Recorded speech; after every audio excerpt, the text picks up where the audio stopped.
So now for fractions. So the fractions module is not very interesting. I mean, it just brings in the capability of manipulating fractions. Okay, maybe this is useful because Python has this integer division, which is a bit annoying. So with the fractions, you can really use fractions. You can really manipulate them as fractions. But the point here is more to show to you how the module system works. So I'll take the module fractions and we'll import two things, two functions that are defined in there, the function fraction and the function GCD. And remember, you would know which functions are defined because you can do help fractions. Okay, so I didn't import fractions, but I can also do that. So then you do help fractions and you see which classes or which objects are defined. So you see here fraction and GCD among others. Okay, so now that I've imported this and I've imported fraction directly, this means I don't have to type fractions dot fraction every time. I can just do fraction directly. So I'll do fraction 1, 2 or 1, 3, and this gives me a fraction. Okay, so let's run through the examples we have. So I create two fractions. One is 1/2 and the other is 4/8. And I print them. And I see that in both cases it prints 1/2.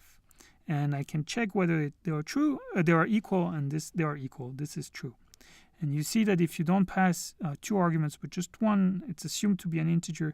If you don't pass any argument, it's assumed to be 0. Okay, so on floats, things are a bit different, are a bit weird. So if I enter fractions 1.1, then if I print e, I see that the fraction that is stored is actually this one. So it's close to 1.1, but it's not exactly 1. And the point is that this denominator here is a power of 2. So if I had done e equals fraction 1, 2, and e equals fraction 0.5, then when I do e, I get that really it's 1, 2, because the denominator here has to be a power of 2. And if you don't have a power of 2, then it finds a fraction within its bound very close to that, to the original value 1.1, but where the denominator here is a power of 2. Okay, so fraction objects, we're creating here objects, have some arguments or some attributes, so the numerator and the denominator. Okay, so I can take b, which was defined to be 4/8, so 1/2, and I can ask for the numerator and denominator. And I can take a fraction like 13/6 and convert it to an integer, so this is again integer division, or to a float, and you see the results. Now, the advantage of having fractions like this is that you can perform all kinds of operations, like adding them together, multiplying, dividing, taking inverses, and taking powers.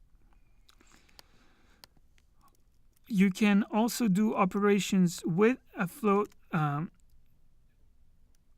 or which do not give a fraction, and you see that what you get out of this is a float. So this is quite smart. If I take 2 to the 1/5, I get 1.1486. I get a float now. So Python knows that this fraction should give me a float. If I add a float, I know that the output should be a float, and this is what happens. Okay, so you can also try to find approximations of one fraction by of one number, fraction or float, by another, while limiting the denominator. So this is what's done here. So you see 1729 divided by 691, and then I try to find a fraction that approximates this actual fraction while limiting the denominator, and you see the results here. And for instance, I could use this to try to approximate pi using, okay, there's a problem, so just a second.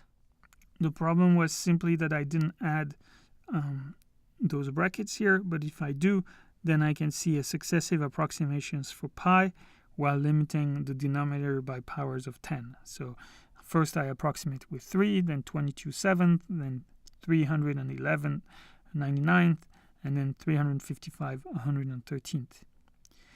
Okay, and another thing you can do is you can find the GCD of two fractions. So GCD of f and g, for instance, and this gives me the GCD.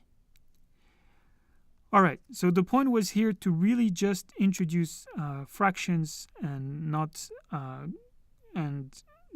to introduce fractions, sorry, but to introduce the Python modules.